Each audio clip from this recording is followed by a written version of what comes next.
the world leader in motorsports coverage, welcomes you live to Talladega Superspeedway in Alabama for the NASCAR Winston Cup Winston 500. These drivers have been thinking about this race since the rainout 2 weeks ago. Although they've competed on the road course at Sears Point in Sonoma, California, they've been thinking about this race and surviving the 188 laps that make up the Winston 500 that we are about to see here today. Postponed for consecutive days, the 1997 Winston 500 at Talladega Superspeedway was moved to the 10th race of the season. Originally scheduled for Sunday, April 27th, rain forced postponement until Monday. Then more showers forced NASCAR officials to reschedule the race for the following week in order to allow teams to free up their haulers for a cross-country trip to Sonoma. The race was officially ran on Saturday, May 10th of Mother's Day weekend. You always go into Talladega expecting not only exciting racing, but a massive big one. Drivers and teams have had extra time to think about this.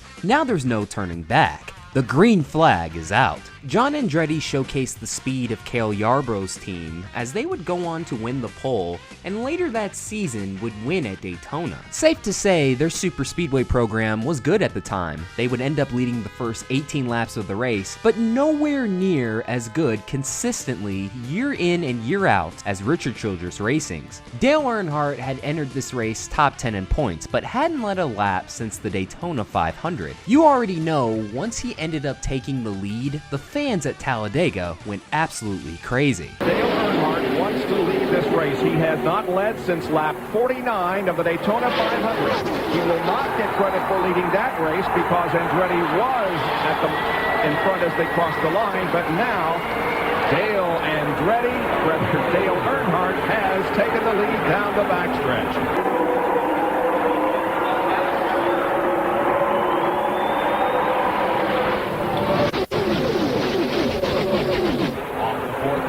Down through the tri-oval, and Dale Earnhardt is going to pick up 5 bonus points for leading this lap. And as I said, it's the first time that he has led since lap 49 of the first race of the year back in February. With his track record at Talladega, it'd be easy to think Dale Sr. was a shoo-in to score the victory. However, on this day, that wasn't the case. We had multiple contenders. Dale Earnhardt and John Andretti already established themselves as contenders within the first 20 laps, but as the race went on, Mark Martin, Jeff Gordon, and Sterling Marlin were beginning to show that they were going to be contenders throughout the day as well. After the first round of pit stops, the field began to spread out. The top 7 of Dale Earnhardt, Jeff Gordon, Mike Skinner, John Andretti, Rusty Wallace, Mark Martin, and Sterling Marlin, who had all ran at least in the top 5 at this point, were in a pack of their own. Eventually, some drivers from the second pack like Bill Elliott, Jimmy Spencer, Mike Skinner, and Kenny Schrader would eventually catch up. We were nearing the halfway point and getting a lot of passes for the lead at the time. The record was 26 lead changes set in the late 1980s,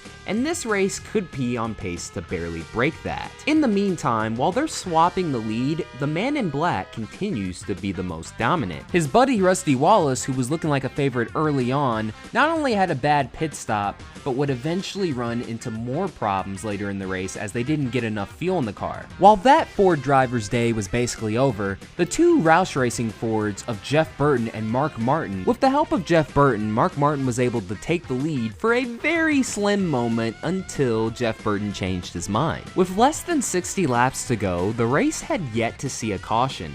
No accidents at all, only engine issues. Jeffrey Bodine, Ward Burton, Steve Grissom, Kyle Petty, and Sterling Marlin all had problems up to this point. With less than 50 laps to go, the race not only saw a new leader, but some new contenders. Michael Waltrip in P2, and Terry Labonte, the points leader, in P4. Remember, Labonte won the championship, winning only 2 races to Jeff Gordon's 10 the year prior. Labonte's not trying to push the issue, simply points racing. But as the laps were counting down, the intensity was picking up.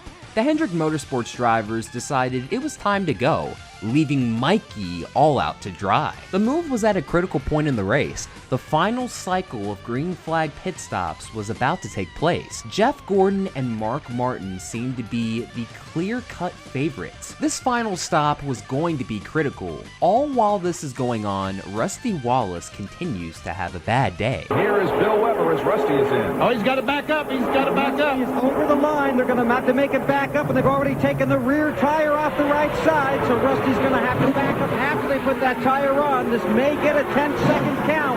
Wait for Rusty to back up. Now they have backed him up. This day has just been a disaster for these guys. Jeff Gordon was able to beat out Mark Martin by a decent-sized margin, but again, this is Talladega. With drafting help and a great engine that could withstand all of the green flag action that took place that day, Mark Martin was able to regain the lead no problem. But once we got inside 10 laps to go, the man in black was back. He had been the most dominant car early in the race, but it sort of faded. You could say he was choosing to save his car for the very end. While he was able to draft up to the runner-up spot, leaving Jeff Gordon out to dry, he was able to catch him, but wasn't able to pass him. Mark Martin simply had the most dominant car towards the very end and went on to score the victory. And the white flag is about to come out. 1 lap to go for Mark Martin.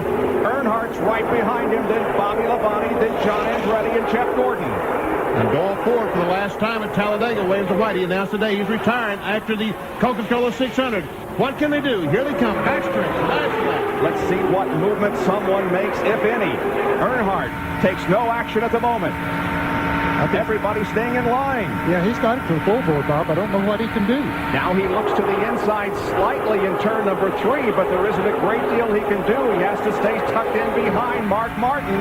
They come through turn number 3, headed for turn number 4. Now on to the tri-oval. Earnhardt looks to the inside. Jeff Gordon is going outside, now inside.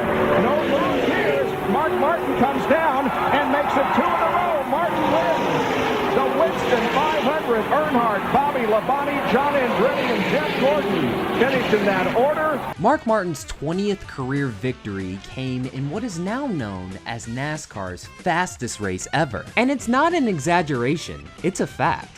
The caution-free racing kept the average speed to just over 188 miles per hour. To put it in perspective, the pole speed was just a little under 194 miles per hour. The race tied the lead changes record at Talladega Superspeedway to 26, and the official race time was just under 2 hours and 40 minutes. Because of the way stage cautions are implemented in NASCAR today, it is very unlikely that we ever see a NASCAR race faster than the 1997 Winston 500.